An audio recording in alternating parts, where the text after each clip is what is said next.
How's it going, everybody? Dale Wolfhart.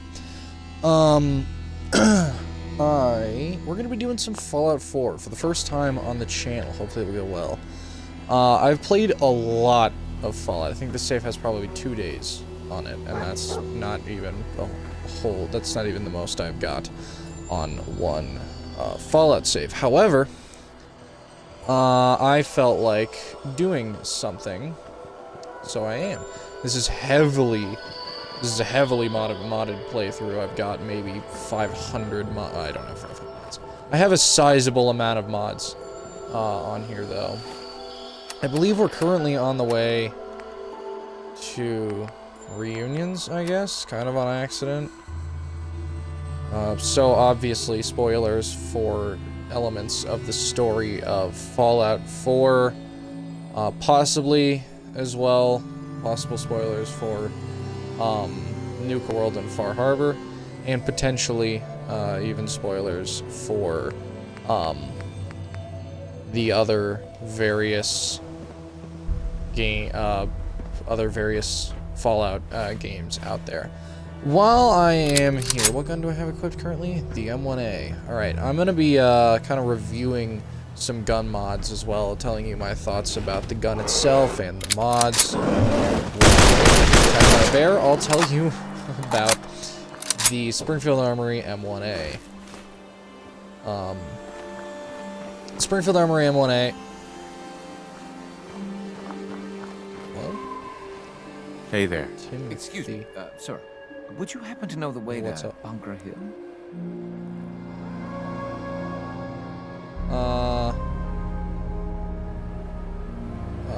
I don't, I guess. Oh. I know. Well, thank you for taking the time. Yeah, because judging by the fact that I said that if I say I do, it's over that way, then that means I probably don't know. So the M1A, made by Springfield Armory, it's based off of the M14 military platform of rifles, which itself is basically just a slightly modified version of the M1 Garand, which I don't have that mod installed currently. But I'm sure I will at some point. Have I been in this already? The reason I have a red dot on it, I would not normally put a red dot on an M1A. However, the iron sights of this M1A in this game, oh, that's unfortunate, are not great. They're actually pretty rough. It's really hard to see. So I decided to put some iron, put some what now on it? Put an optic on it just to make it a little more usable. And so far that seems to work.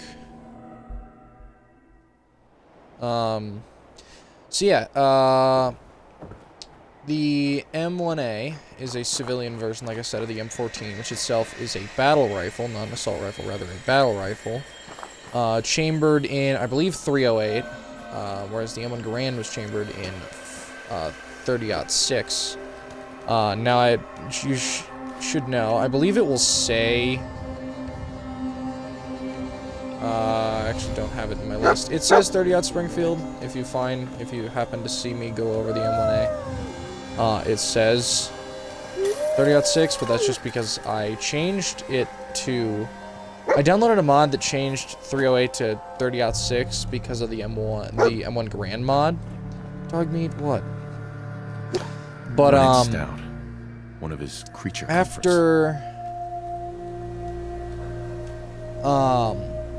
but after I deleted it, because it didn't work with most of the mods I have, enough to go on? all of a sudden, I couldn't hit any shots whatsoever with 308. 308 would just pass through them, and like every third shot would register. So I decided I would just keep the mod. So now everything says 30-06. And also, all of my guns are named, even the modded guns are named I decided to go through all the guns and name them like this game would. So it's just generic, mostly caliber-based names. I don't know why I did. I don't remember the exact reason I did that, but I just kind of felt like naming them all in a similar way to how the game would name them. Just kind of to see, what I think, Fallout might call these guns if they were in the base game. And there is our first crash of the day.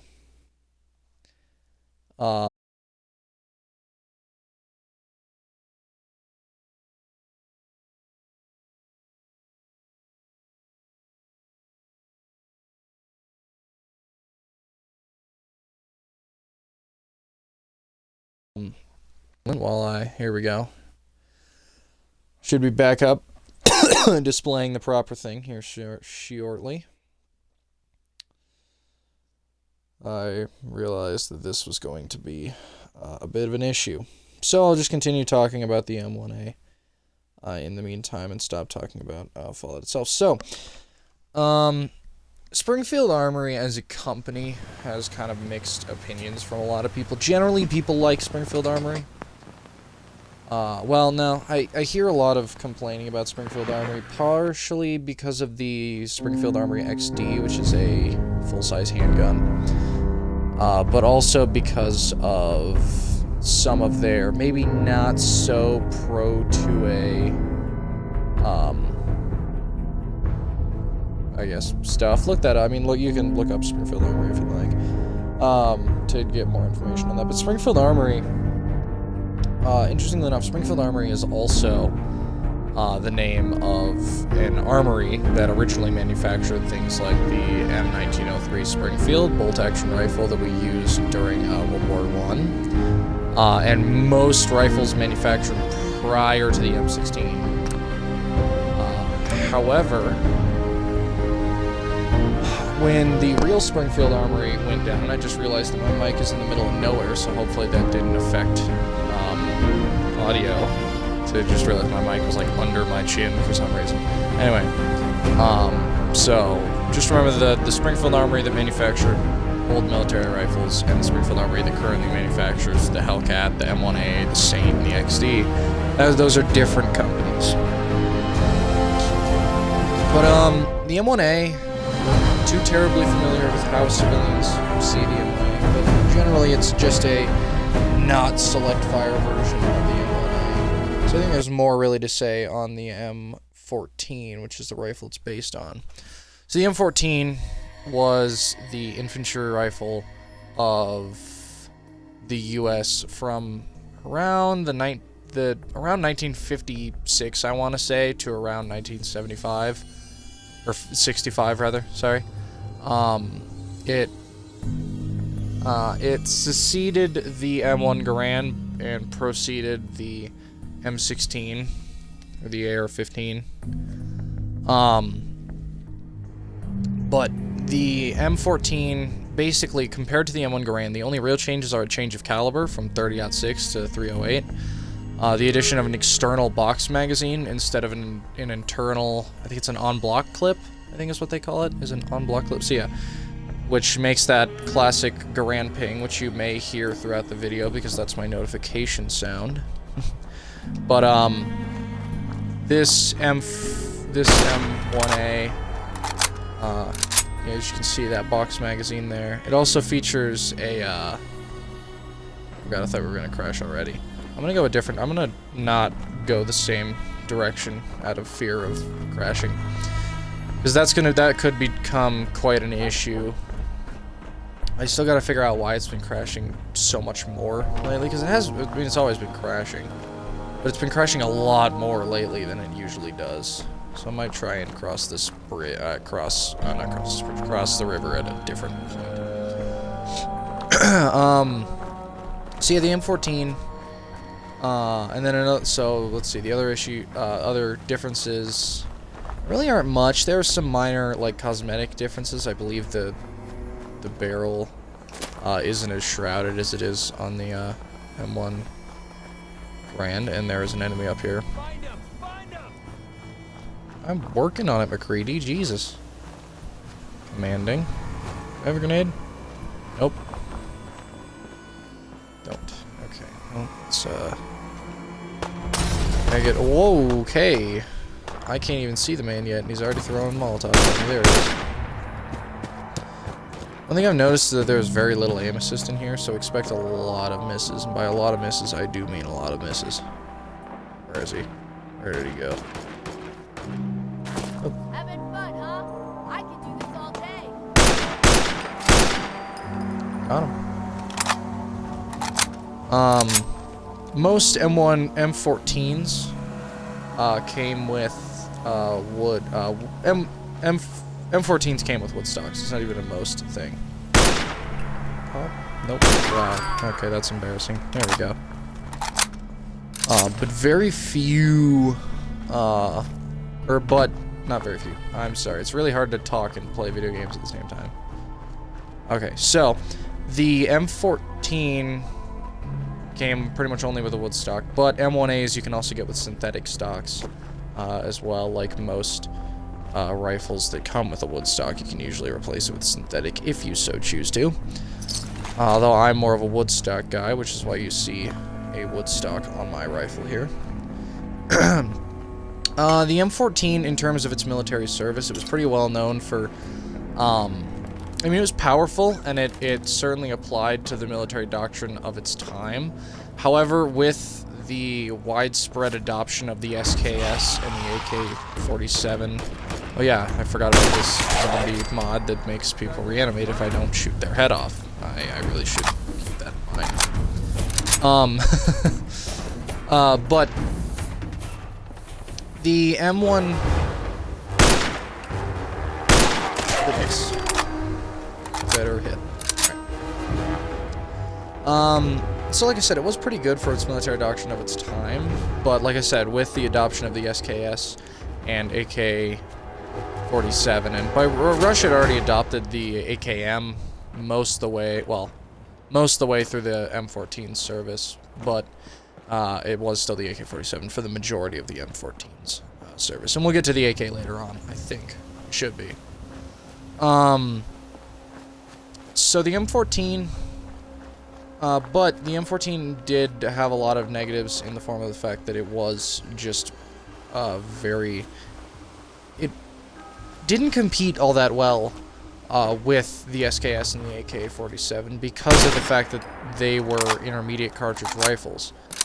The SKS, I don't believe, was ever capable of select fire, but the AK obviously was select fire, both of which fired the same caliber, which was an intermediate caliber, 7.62x39, which meant that the recoil was a lot easier to control.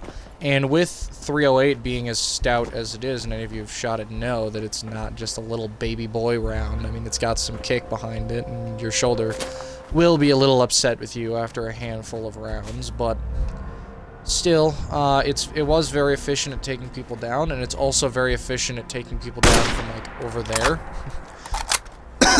But for most infantry engagements, it was realized that it just wasn't really needed, and Russia figured that out you know, a decade prior. So the M14 started to fall out of favor with arms departments. Not arms departments, but like with arms development. And although the M14 still had a lot of backing from servicemen, a lot of people in the service greatly preferred the M14 to the M16 during its early service. Because of the fact that the M14 was more powerful. It felt like it had more power behind it. There was still a magazine increase.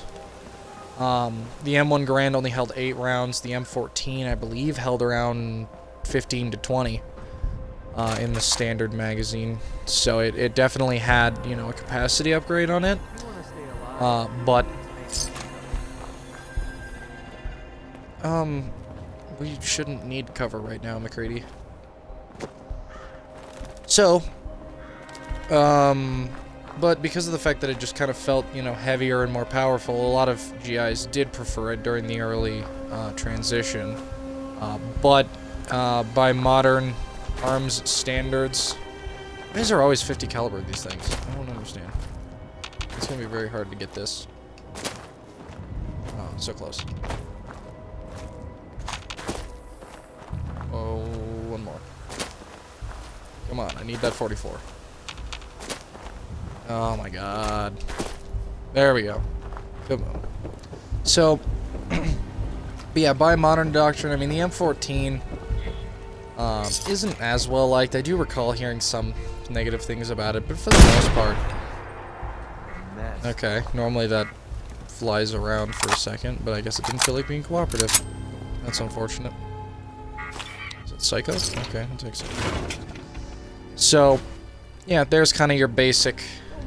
Well, okay, I did not... I wasn't trying to pick it up. Sorry. So, yeah, but I mean, it's still a decent rifle, still a fun rifle, still a good-looking rifle.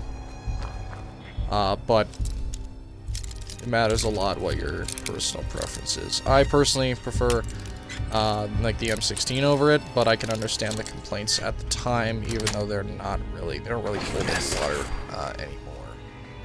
Oh, well, I got shot at, but it didn't really work. They missed. Where is that laser rifle, then? I don't know. Strange. Alright, what's next on the docket? Let's go to inventory here. Assuming it won't crash on me, because it does that sometimes. Give it a second. The stream's not... There we go. There we go. Alright. The M... Oops, not M. There's no M in this one. The Lee Enfield Mark 4 number... No. Mark 1... No. I didn't want to pick that up. Number 4 Mark 1. Yes. Number 4 Mark 1. The Lee Enfield was the standard British infantry rifle for, I believe, all of World War I, and was not as common during World War II, but it saw, you know, kind of more of a sniper role during World War II. The Lee Enfield's pretty well known for being one of the fastest cycling, bolt actions. And I don't know if all of them do it, but on the Lee Enfield experience that I have... Okay. With the experience I have with... these raiders? Okay. But they seem to kind of... That doesn't blow me up. Nope, we're good. With the experience I have with Lee Enfield, there isn't much shooting, but I have cycled one before, and the bolt, when you push it up, it automatically pushes back, and then you push it back into place, and then push it down. So it kind of does part of the work for you, which is part of the reason why it's so well known for being such a reliably fast bolt action.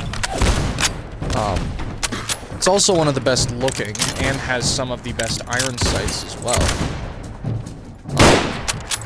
I believe it holds 5 rounds. You insert it either manually or by stripper clip, and I also can't aim.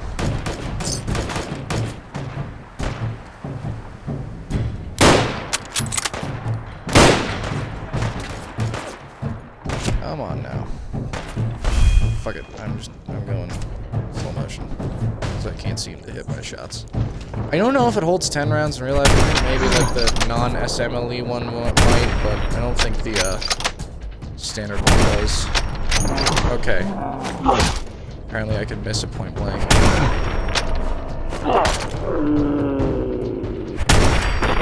Well, it does skip the chambering. That's kind of interesting. So yeah, I mean, but I've always been a big fan of the Lee Enfield. I've always considered to be one of the best looking bolt-action rifles on the market. Pretty reliable. Not talked about as much as, you know, like the Mauser, or, I mean, to some extent, even the Russian, Mosin Nagant, but, yeah, to some extent, even the Springfield. But, for the most part, like, it is still a pretty well-known and well-regarded bolt-action rifle, and my personal favorite. I'm not gonna bother with the default weapons in the game. The Colt Python. Colt Python is a 357, I believe, or 38 special. I think it can shoot both. Revolver. It's made by Colt. So it's Colt Python, featured in Black Ops 1, as well as probably many other things. The Colt Python, oh, and The Walking Dead. Those are probably its 2 biggest calls to fame, is its featuring in The Walking Dead and Black Ops 1. The gun has seen... It is, for one, it is a very expensive revolver. As one might expect from Colt, the thing is like, like a grand.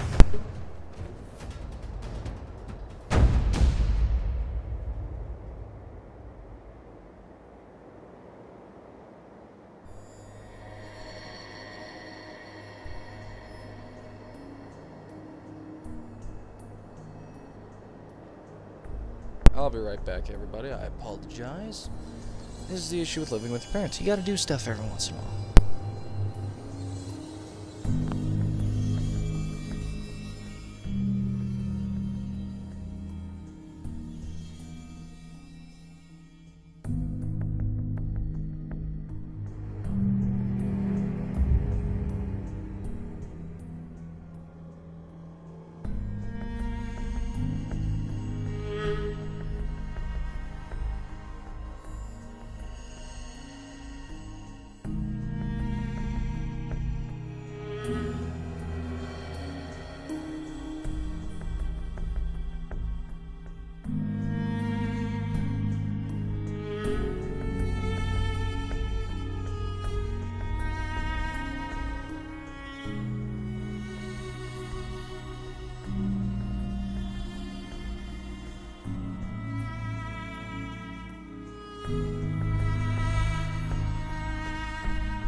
Alright, sorry about that. Anyway, so, the Colt Python, I mean, it's just a good-looking .357 revolver.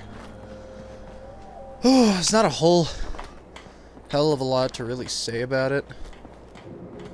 This specific mod's not the best import. You can see the iron sights are pretty out of whack. I'm using a custom reload animation, which I use for all revolvers. This mod does just use the default reload animation. Like I said, another one of my, or probably my personal favorite revolver. Although, maybe behind another one that I have in here. Whenever it chooses to get here. Desert Eagle, and it's starting to get dark, which means you can't see the thing, which is not very good, so we're gonna make it not nighttime. Because I have cheats, and I can do that, because this game is modded to all hell.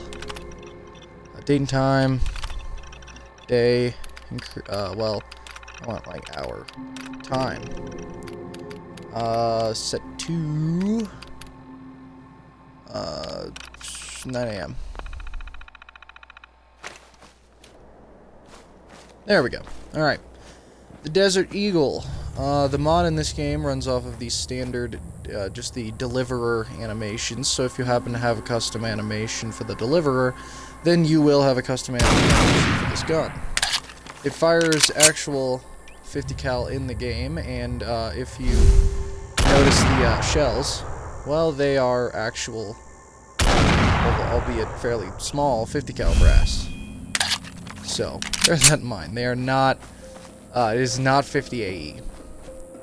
And for those of you who are not aware, the Desert Eagle is chambered in 50 Action Express, which is different from what is conventionally thought of as 50 cal, which is 50 BMG, or Browning Machine Gun.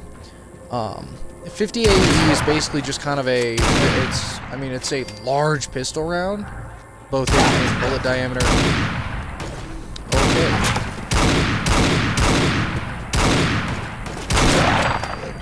There we go, good lord. McCready almost aced me while I was trying to shoot that. I didn't need to take that, but whatever.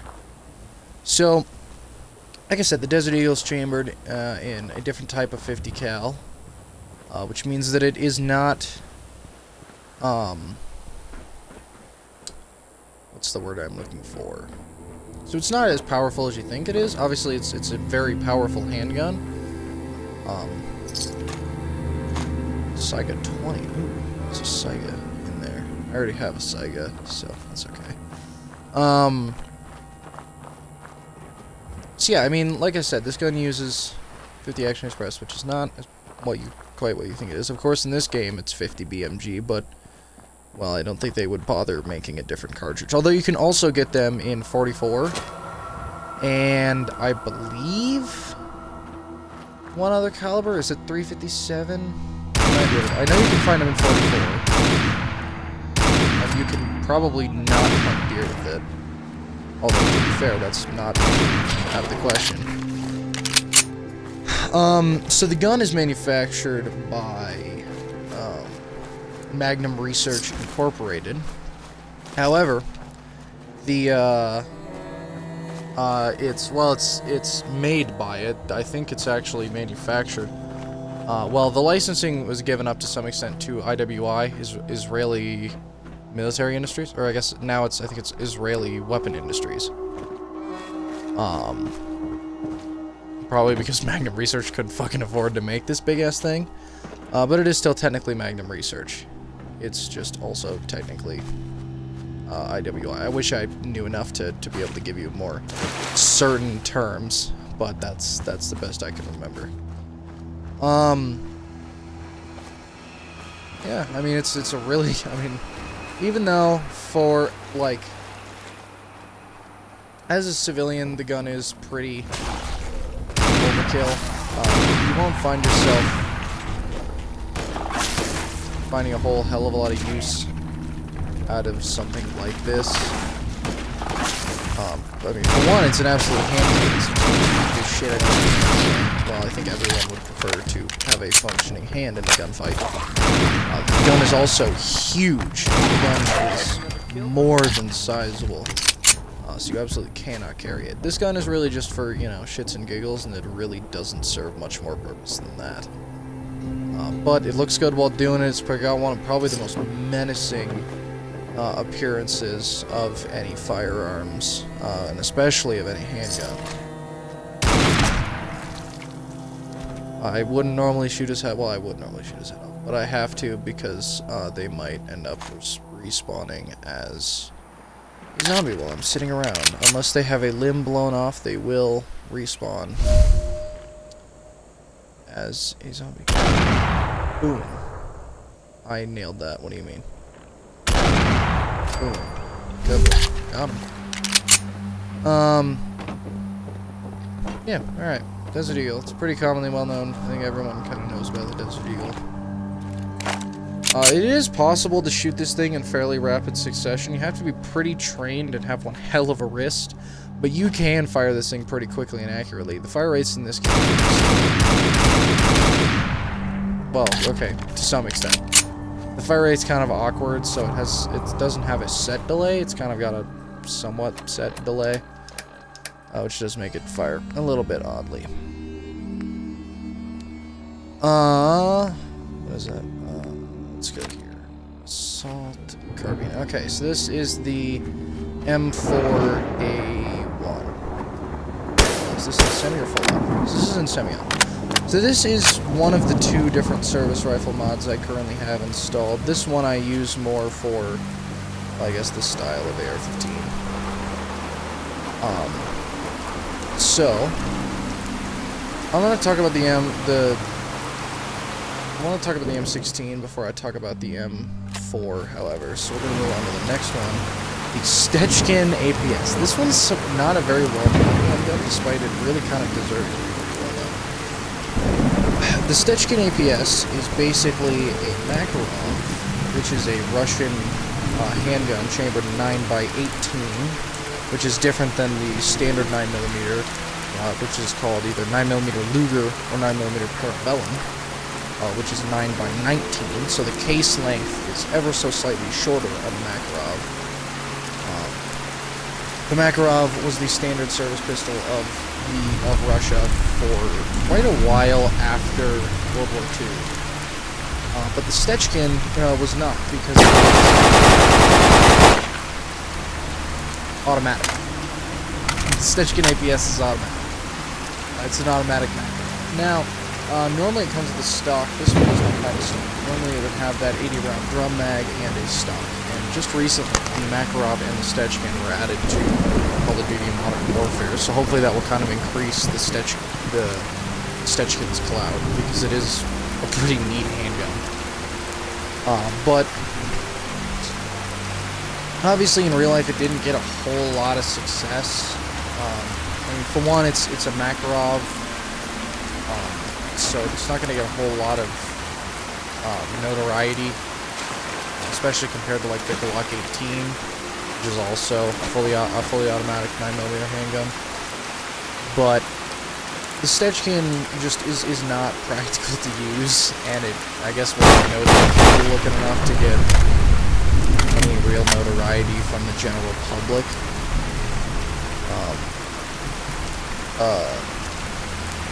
Oh, this is...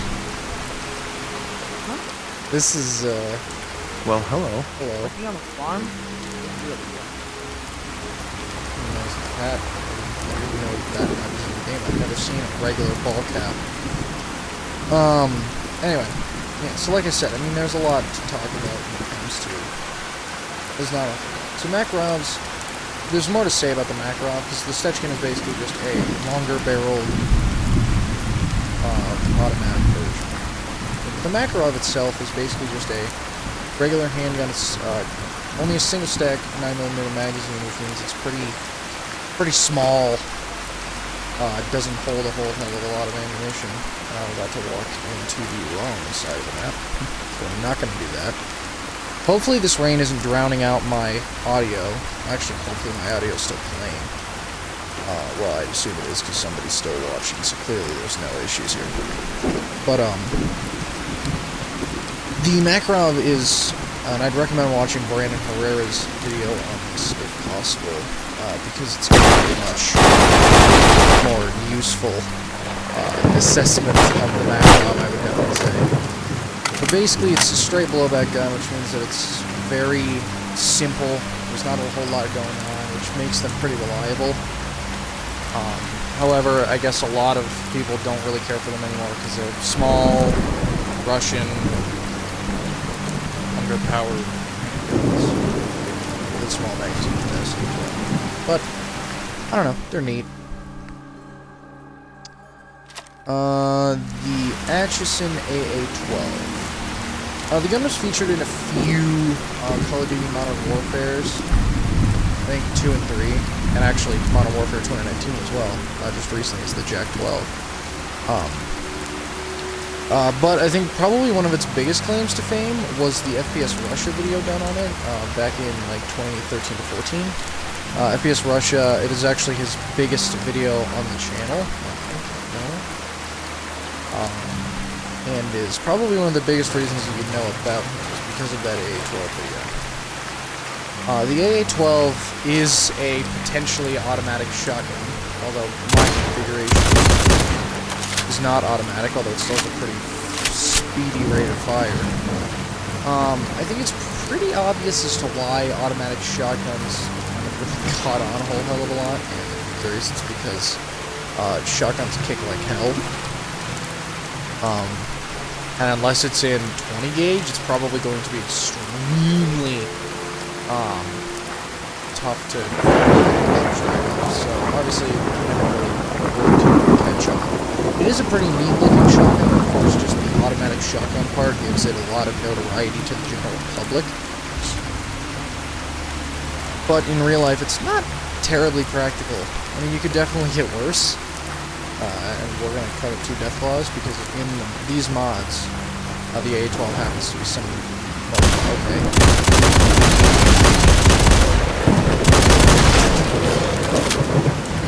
This thing is extremely powerful though. You can get it with drum mags as well, which of course, aside from the notorious unreliability of every drum mag ever, does allow you to hold a lot more shotgun ammo than you normally would. Yeah, I mean, I don't think it's served in any militaries. Shotguns really don't. Shotguns don't serve all that often militarily. You'll see a few. Uh-oh. Yep, that wasn't going to go well from the very beginning. I saw that. Alright, well, that's unfortunate. Yeah, the A-12, I mean, it's not going to see... Well, like I said, shotguns just don't see a whole lot of military use. Outside of some pump-action shotguns that are used for non-lethal rounds, well, less than lethal rounds, or like door breaching rounds and stuff like that. Shotguns don't see a whole lot of use overall. But there are still a few that are. The game's default lever action rifle, I believe it's based off of the Marlin 1895, which is my personal favorite lever action, although it's a little bit butchered in this game. Now I have a mod installed that swaps the receivers, so it's actually properly left-handed instead of, or properly right-handed instead of this game's weird obsession with left-handed guns.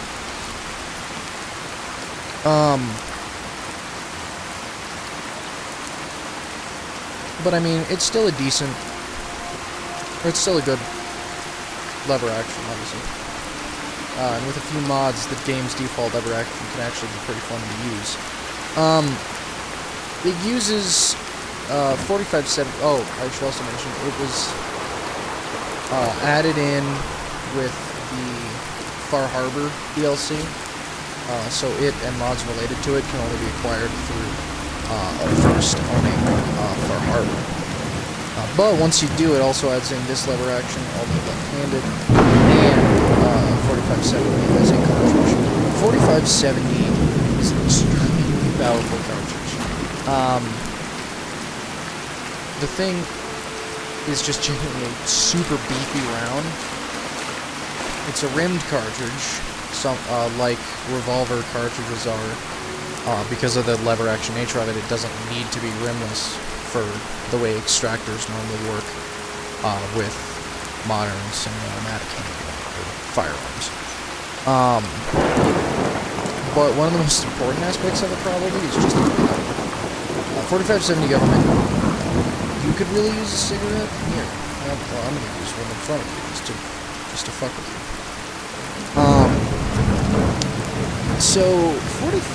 But like I said, 4570 is extremely powerful.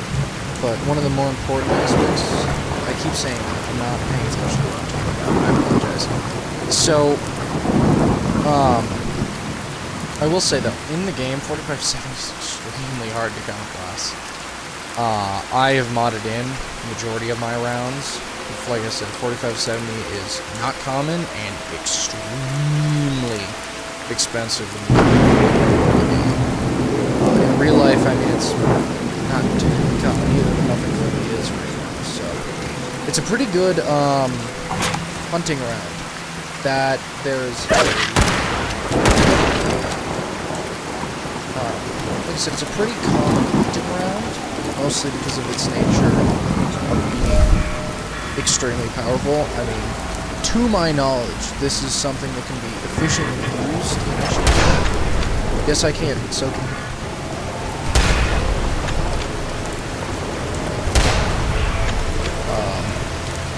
It can be used pretty efficiently against bears, and of course,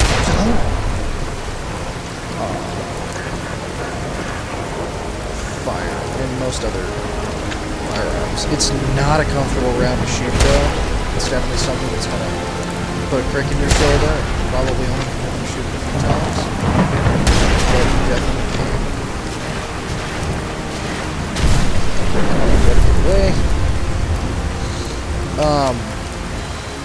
Yeah, that was basically shooting right there. Could it not get out? Because I would like to say that's a pretty nice level. There we go. I can unlock it, fortunately enough for me. So yeah, like I said, 4570. The Marlin 1895, though, is a pretty good looking lever action. It's a modern one. It's not an old school one like one of the ones we've seen a little bit. Like, it is one that you can still find. Here we go. Now I can access that sentry box. 2 fusion cores, 45, 556. Nice. Alright. Let me reload, make sure it's reloaded. We're all good. Alright. What's next? Break. Action reload. Okay. The MP418, I believe it's called, the MP418. It is a, like it was mentioned, the break-action revolver.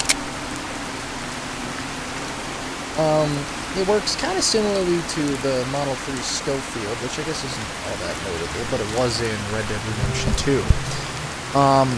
This gun was in, I believe, Modern Warfare 3, actually. That's probably its bigger claim to fame. Probably been in a handful of movies that I haven't watched. But basically, I believe it's a Russian revolver. Chambered in, I assume, 357 to 44. Although I don't actually know that, so don't assume this isn't a revolver that I'm familiar with. But it is still a pretty neat revolver. In the game, it's labeled as a 44.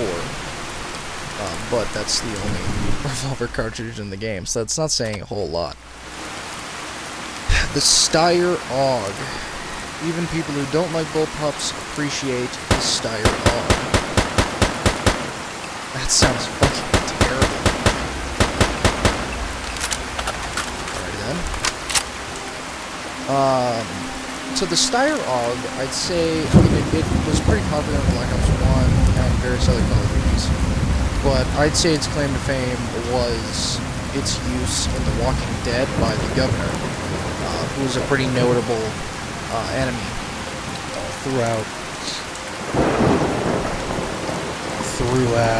what was it? Throughout some of the early seasons. It is a bullpup, which means that the magazine is behind, and you can kind of get a little bit of a view of it here. The magazine is behind the trigger, whereas most guns, obviously, the magazine is in front of it. It has a built-in foregrip,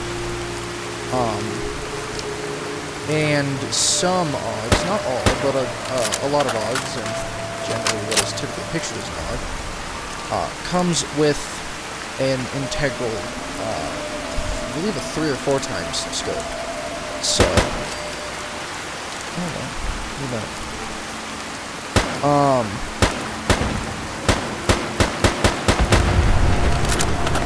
That didn't kill the bullet flare?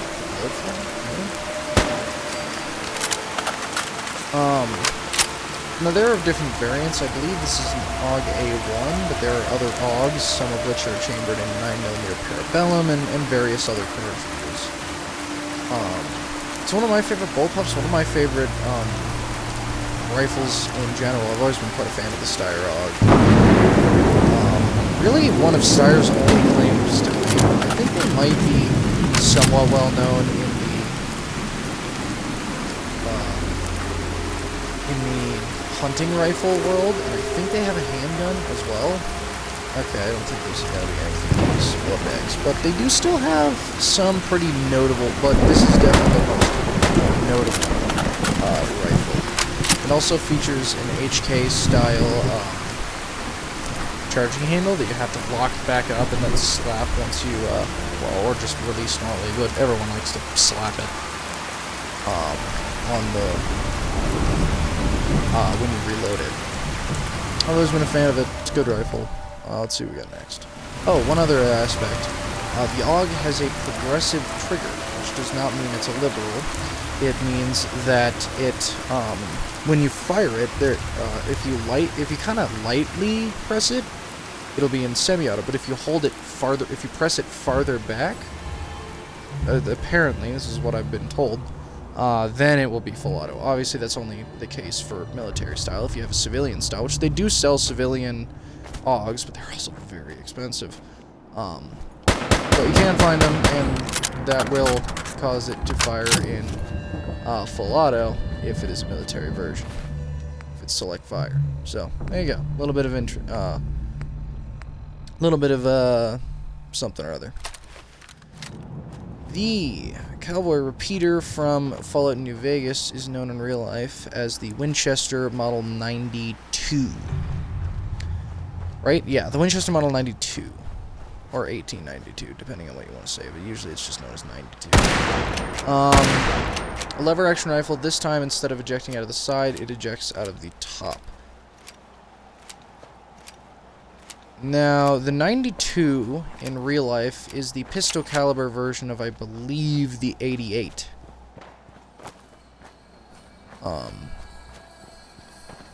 which means that it is predominantly chambered in, I believe, 44 Magnum, but it might be 357, but I think it's 44. Now, in this game, I believe I have it chambered, I have it chambered in 4570, which is generally what one prefers. Whoa. Okay. There it is to be in. Now in this mod's kind of interesting in how it works, because in order to use this rifle, you first have to craft like a broken version. Actually, I still have plenty of rounds, and this thing takes ages to reload, so I'll leave that. Good job, me. Those are the guys shooting at me down there, although they're not marked as anything, so great. Okay, we're getting closer.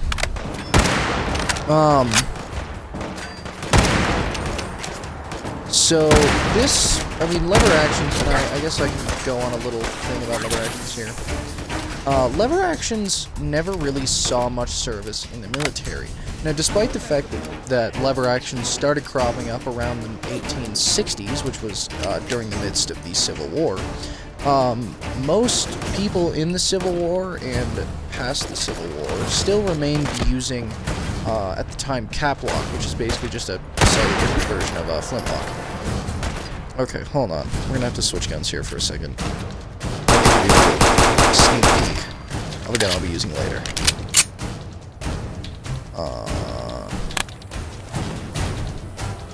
So, yeah, missile launcher, I'm very glad I missed out on that.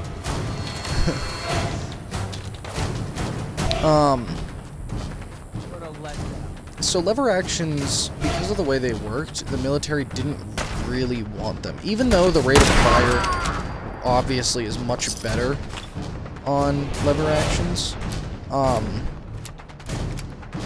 the military, for one, didn't like the cartridges.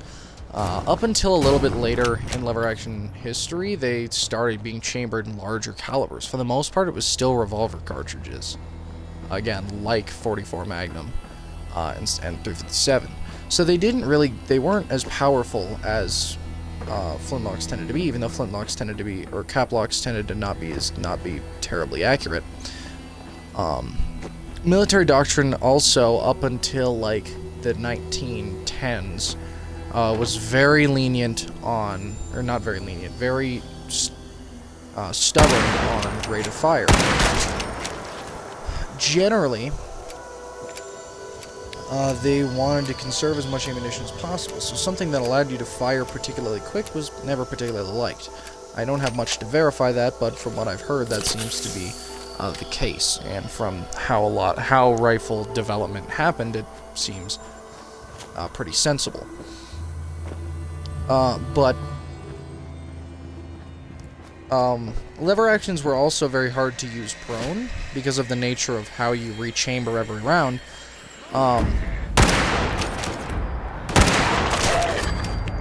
Lever actions pretty much could not be used prone, which is why breech loading rifles, which aren't very commonly known, but they do exist, were used instead, and why bolt actions continued to be used instead, even though to some extent lever actions can usually hold more ammunition and rechamber moderately faster as well. So lever actions just kind of fell out of favor. They never really caught a whole lot in the military, which means common knowledge civilians weren't ever really particularly aware of lever actions, aside from like cowboy games and Western movies. But they're mostly kind of a relic of the late 1800s, early 1900s. However, lever actions do still see a lot of use in hunting. 30-30 and 45-70 continue to be pretty common hunting calibers, although not nearly as much as 308 or 30-06. But they still do hold kind of a soft spot for a lot of hunters. And me. I love me a good lever action. Oh, conveniently enough, that gun that I had to use happens to be the next gun on the docket. The P220. It's kind of confusing to say because the rest of them aren't pronounced that way. So the P220. The P220, not 2220, the P220 is going to be really, I'm going to mess up on that a lot. The P220 was is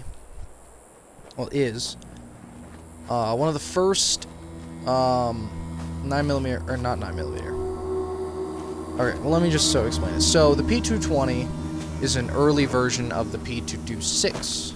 Preceded it by about a decade. I think the P220 came about in the 1970s, whereas the P226 came about in the 1980s.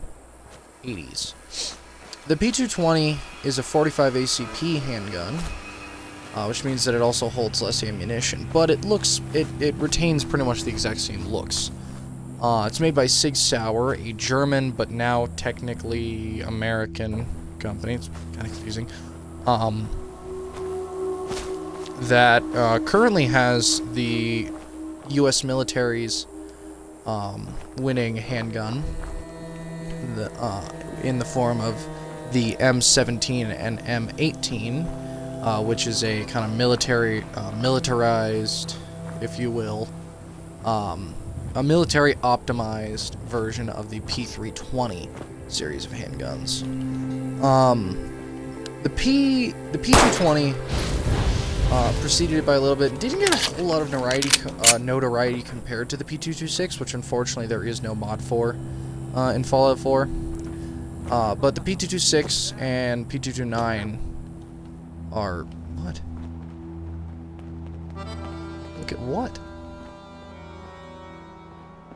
That? Okay. Yeah, so the P226 got a lot of its notoriety by being the standard handgun of the Navy SEALs, although to some extent the Beretta M9 still has a little more notoriety comparatively, because of the nature of the fact that the M9 served as the entire military's handgun. However, that has recently, like I said, been replaced by a new Sig Sauer. But like I said, the P226 and its compact P229 did see a lot of service with the Navy SEALs. I personally love the P226 in terms of appearance in video game and movies. I mean, the P226 specifically appears a lot in TV shows and movies. It's a pretty generic choice for a lot of arts. Yeah, but however, what was I gonna say? In terms of video games, it's appeared in a few. The first one I can think of is Call of Duty Ghosts, which is where I got a lot of my liking towards this gun. But it's also appeared in a few Tom Clancy games as well, and probably one of the Battlefields as well. What do we have next? The Gewehr 43. This was one of the first rifles in the early days of transitioning from bolt action to semi-auto in terms of military, in terms of being standard for the military. The Gewehr 43 was Germany's selection. And one of the earliest battle rifles, one of the earliest major battle rifles, which the definition of battle rifle is basically just semi-auto or full auto rifle in a rifle cartridge, which in this case was 8mm Mauser. The Gewehr was basically intended to just be kind of a, like I said, it was Germany's first forte into semi-automatics, which was during World War II. Germany experienced a lot of firearm development, although Russia kind of beat them to the line with their rifle, the SVT-40, which I think I have a mod for as well. And if I recall correctly, I believe the way this rifle came about was German officers basically just stealing SVT-40s and trying to figure out what to do with them. So they made these. They were never fully really adopted by the German military, obviously for one, because the war ended, and for two, a lot of issuing in terms of rifles kind of slowed with the invasion of Russia, specifically in 1941, both on the Russian side and on the German side. So the Gewehr was never really issued a whole hell of a lot. Most people were still issued a Kar 98 or some other form of Mauser, and bolt actions continued to be kind of the standard, aside from the U.S., which had adopted the M1 brand very quickly, and was kind of the reason that a lot of people started looking into semi-automatic rifles as their infantry rifle. This game holds 10 rounds of .308. Obviously, it doesn't fire .308. No standard infantry rifles for anyone was .308 back in the day, back during World War II, but it was still a thing. That's all I really have on that. What's next? What do we got here? The hunting revolver.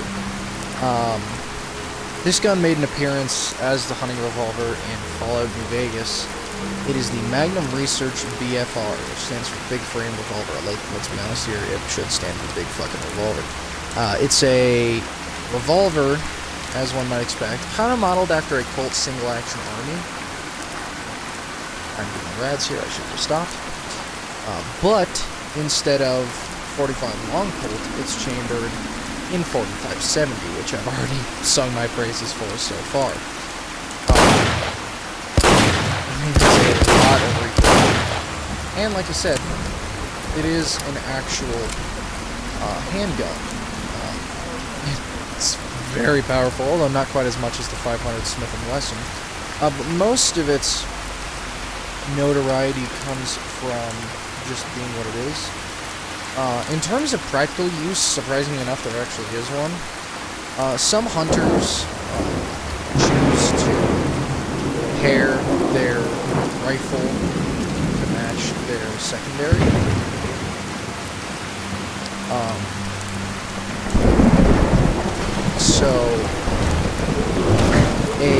Oh god, okay. I get to sing its praises as a bear hunting revolver here, because that is kind of the point. Basically, it's meant to just be kind of a companion gun to one's 45-70 lever action. And that is kind of its main purpose, is just to function like a stim pack. Oh,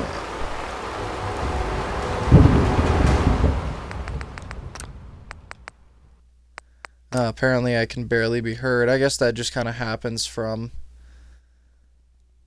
that rain, which it continues to do, so I'm just gonna turn off that rain, actually, and then turn the game volume back up. Hopefully that will still be fine. I'll move the mic a bit closer to my mouth, just to be sure. Thank you for letting me know, though. I hope that hasn't been an issue for the whole video, because that's definitely going to affect the VOD. But I'm still kind of figuring this out. I can't hear it on my end, so I have no idea what it sounds like to everyone else. Let's see here. Nope, it's not going to be in there. I don't know what I'm doing there. Game alterations, world manipulation, weather, clear. There we go. That should, help. And then I'm gonna just bring the volume back up from my... Well, I can leave it down there. That's fine. We'll leave it there. Cool. So, the BFR, like I said, its main purpose is just to kind of be a side... Okay, don't freeze on me, please. To be a sidekick to your given lever action, whatever it chooses to be. Because it is kind of more convenient sometimes to have the same... cartridge for both guns. Even though 4570 is an extremely iffy cartridge for a handgun, it still can work, and in a pinch, even though it is single action, which means you have to pull that, even though it's not represented like that in the game, in real life. Oh. Really? I just changed it to clear, and it immediately rains on me. That's very rude, game. That is very rude of you. Weather, clear. Eat shit, weather. Alright. It is single action, which means you have to pull the trigger, or not pull the trigger, pull the hammer back after every shot. So definitely in a pinch, it might not be your best thing, because it's probably pretty hard to chamber in a pinch, but it's definitely going to be more effective against a bear than, say, a 9mm. So, or even a 45 ACP. So, let's move on to our next gun. we're at an hour, but I figure I'll leave you with one more, before I, because I don't want to waste all my content in one video, and then, oh shit, and then I have to make another video with this content. So, the gun we are using right now is the hunting shotgun from Fallout New Vegas, which is more or less modeled after a Remington 870, although you can see, obviously, it's not a perfect replica. Although part of that is because of the mod. But that is the basis. So, we're going to be basically giving you information about the Remington 870. Of which I do own, so I am a little more privy to the said information. The Remington 870 is a pump-action shotgun, obviously. It's chambered 12 gauge, although I believe you can probably find it in 20 gauge as well. It comes in a bunch of different trims. I believe this one is just a I don't actually know what kind of 870 this is. I know it's one of them. The 870 is kind of probably one of the most prolific pump shotguns out there. It appears in many, many, many different video games and movies, and has limited service in the military, but a very large amount of service within various local law enforcement for its use. What the fuck is that? What is that? Oh! Shit! Okay. That is not what I expected that to be. Okay, hold on there, cowboy. Okay, you know what? We gotta kill this thing first.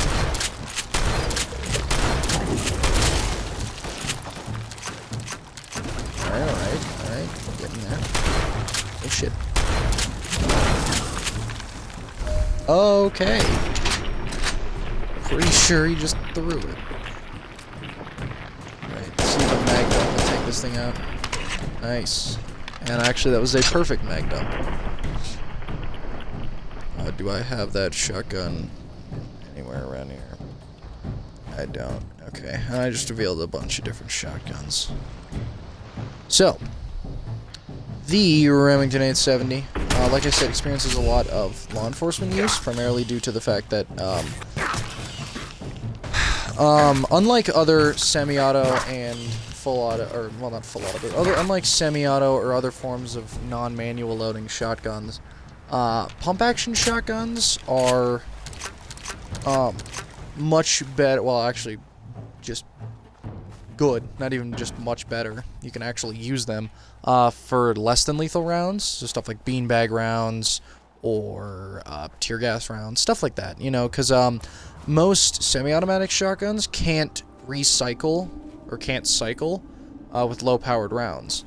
And so because of that, you generally need to use pump actions, okay, can't go that way, for stuff like that, or for door breaching, which is probably the most common reason.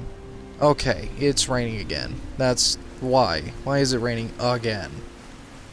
Well, fortunately, I'm wrapping up kind of my thoughts here. But Remington 870, so even though it doesn't see a whole lot of use from the military, which shotguns really don't, except for one, which I will get to later. But the Remington 870 has a massive market within the civilian market.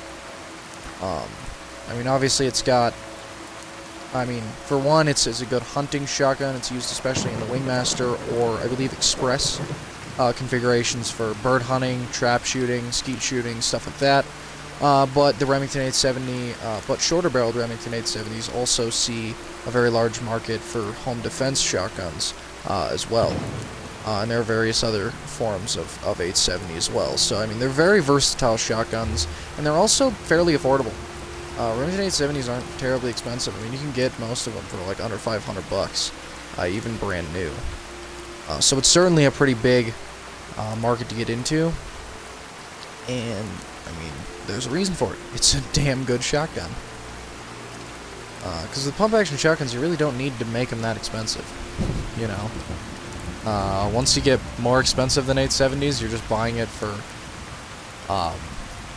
either because it's like some sort of special or limited edition, or just because it's made with some weird foreign, very rare material, which happens sometimes.